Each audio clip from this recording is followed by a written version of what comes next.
Assalamualaikum warahmatullahi wabarakatuh. Salah satu yang membuat saya sangat rindu kepada Gus Dur, karena Gus Dur adalah sosok ulama sejati.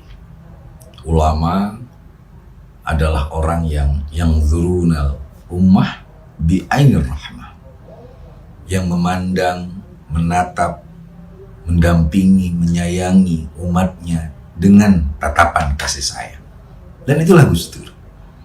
Gus Dur memberikan nilai kasih sayang kepada semua tanpa membedakan status, tidak membedakan agama, asal usul. Dia cintai seluruh manusia. Dan itu yang saya rasakan ketika seorang Gus Dur adalah seorang guru yang begitu menyayangi santrinya, seorang bapak yang bisa membuat nyaman anak-anaknya, dan juga seorang pemimpin yang terus membela keadilan dan hak-hak rakyatnya. Itulah sosok Gus Dur.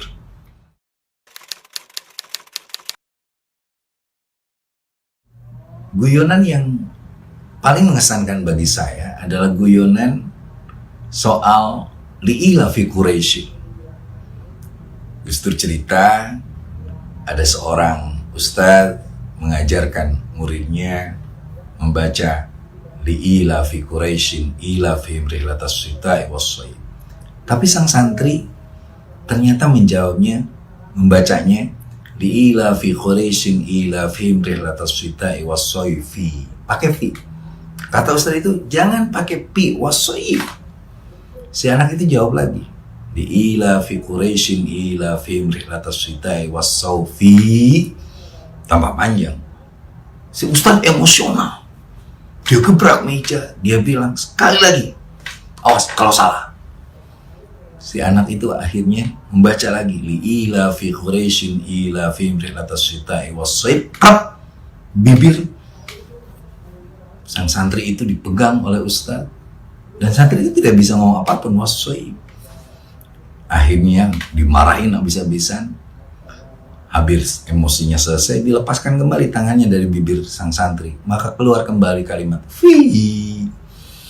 Gus Dur menceritakan humor itu ingin mengatakan bahwa kekerasan tidak menguntungkan kecuali penyesalan.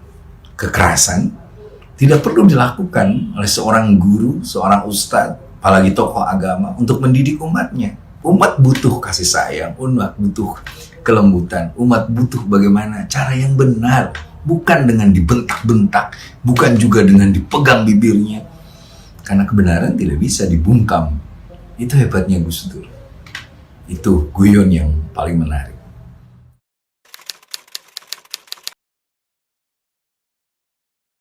Kebijakan Gus Dur itu banyak sekali yang bermanfaat. Ya tentu salah satunya adalah soal Imlek.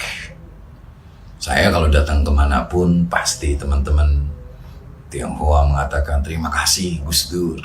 Sampai saya punya pengalaman ketika saya lagi bangun rumah, ada seorang Cina memiliki toko, dia bilang, udahlah Kang Maman, ambil barang-barang yang kau butuhkan untuk bangun rumah, karena saya ingin membalas kebaikan Gus Dur, memberikan kembali kebanggaan bahwa budaya itu adalah hazanah yang harus dihormati dan dihargai. Dan kami merasa itulah jasa Gus Dur. Kebijakan soal tahun baru Imlek.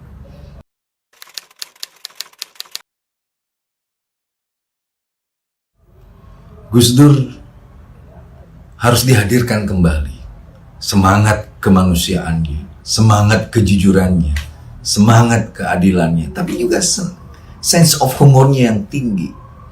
Kata Gus Dur, kalau orang tidak bisa humor, tidak memiliki sense of humor, maka itu tidak cerdas dan pikirannya didengkul. Yang ada di pikirannya itu hanya radikalisme dan bom, kata Gus Dur. Maka ayo, kita tetap tertawa. Seandainya ada Gus Dur, pasti Gus Dur akan cerita nih soal COVID-19 ini. Bagaimana ibu-ibu di kampung ketika ditanya, dapat uang berapa Bu dari desa? 600.000. Program apa? Program COVID.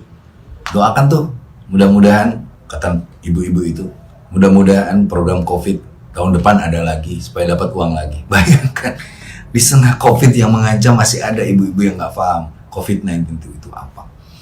Kita rindu guyonan Gus Dur, kita rindu orang yang bisa memecahkan suasana yang tegang, membingungkan dan sebagainya dengan cara yang ringan, dengan cara yang cerdas, dengan cara yang lurus.